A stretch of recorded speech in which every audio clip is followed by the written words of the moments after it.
on one's environment, please buy this CD and put it in your car on the highway. The spirit of leadership is your thoughts about yourself and the environment. It is your belief system which controls your behavior. The spirit of leadership is the source of your action which determines the response and how you interpret the world. This is very important. I see the world differently from most people because of my belief system, which becomes my attitude creator. So I don't panic over nothing. I don't panic. Panic is a product of a certain belief system. If my house burns down today, well, I guess I got to build a bigger one. I always wanted to get rid of this house anyhow. Thank you, fire. You know, your attitude is determined by your belief system. This last one on the bottom. The spirit of leadership is the source of your actions which determine the response of how you interpret life. And therefore, it is your mental conditioning. Your mental conditioning. Spirit of leadership is your mental conditioning. And this entire summit every year is designed to work on your mental conditioning, to give you a different way of thinking every year. You change more and more so that your life changes. There are so many testimonies in this room. Folks been coming here for 20 years and they went from zero, impacting millions of people today, and they're back every year still. Why? Because they know that it doesn't just happen by luck. Success keeps the right company all the time. All the time. All right, let me give you another list. Write this down. You have to nurture yourself so that you can produce the right attitudes. And nurture means to feed yourself the right information. We are what we think, and we become what we continue to think. And this is why I constantly monitor my thinking processes. But every time I have a chance, I have a book in the bathroom, a book in my briefcase, I got a book in the office, you know, I got a book by the toilet. So wherever I am, I'm working on a chapter somewhere. Because I got to get through these 4 books every month. I love my wife. She reads a lot. She reads more than me. And our house is full of books. Our kids, we never tell them read. They watch us read all the time. If you want your kids to value books, you should value them. You tell your kids, go read the book, go read your homework, and then you watch TV. They're confused. Everybody say values. Say it loud. Your kids will value what you value. If you value TV, they're going to hate books. If they watch you always reading books, they're going to turn the TV off, because whatever mom and dad values and mom and dad are doing well, that must be what we should do too. So our kids fell in love with books. My house is full of books. I'm beginning to run out of house. Because you become what you think. You cannot rise above the plane of your mental conditioning. So I got to constantly keep feeding my mentality. I have to work on it so I can work up my altitude of mentality. To change your life, you must change your mind. And this is why the heart of leadership is working on the way a person thinks. Now, pardon me. Here's the most important thing to write down. Hey, trust me with this one. Write this one down, okay? 7 principles of true leadership. Number 1, true leadership is inherent in the human spirit. You have to believe that first. Every human being possesses the capacity to be a leader. Whether they die as a follower is a choice. Number 2, true leadership cannot be taught.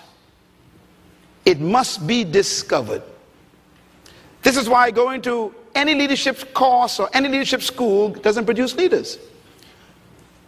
Fortune 500 companies spend billions of dollars every year sending their would-be leaders, managers to all kinds of seminars all over America, and they come right back and be the same person. Because leadership cannot be taught, really. It must be discovered on the inside. Number 3, true leadership is self-discovery. And number 4, true leadership is serving your gift to the world. Everyone in this room was born with a specific gift. Some of you got 2 of them. Don't try and develop all of your gifts. Focus on one. Make it your primary gift.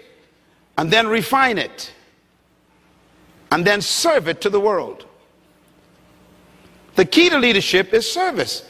But it doesn't mean servitude as making yourself of less value.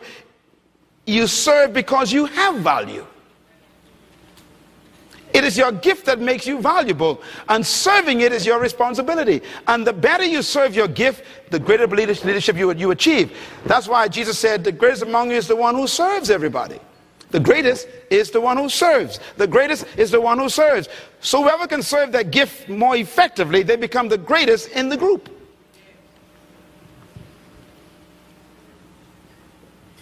No one came to earth without a gift. The problem is we try to take other people's gifts and make them ours. If you become an imitation, you're going to be broke. You need to find your gift, your strength, your unique power. And you need to take that and say, I'm going to become this. And then serve it to the world. And that's your leadership born that day. Write this down. Number 5, true leadership is self-deployment. Everybody say deployment. You know, in developing countries, we are basically, by the colonial philosophy, educated to be employed. And that is still one of our problems in the Bahamas. In Jamaica.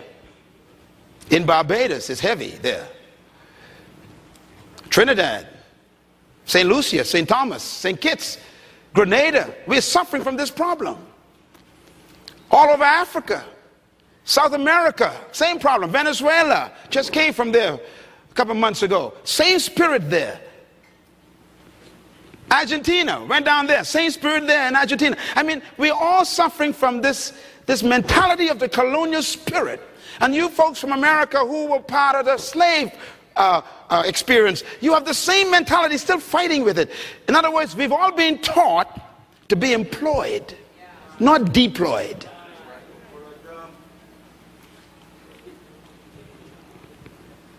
And so they always tell you, go to school, get an education so you can get a job. You ever heard that before? Stay in school so you can get an education so you can get a job. They never say stay in school so you can own a business. They don't even think that way. It doesn't even cross. Your parents don't even think that way. And so you follow the convention of the community.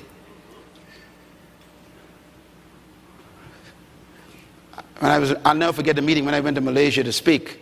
I was speaking at the largest Sony plant. I had 2 days with them. The first day I spoke to all the managers, all the CEOs. I was the speaker to train them. And these people, man, they're all slant eyes, you know. There was Chinese and Japanese and Singaporeans. All these folks were there in Malaysia working for Sony. And I had to do training there for management development and leadership training for the whole day.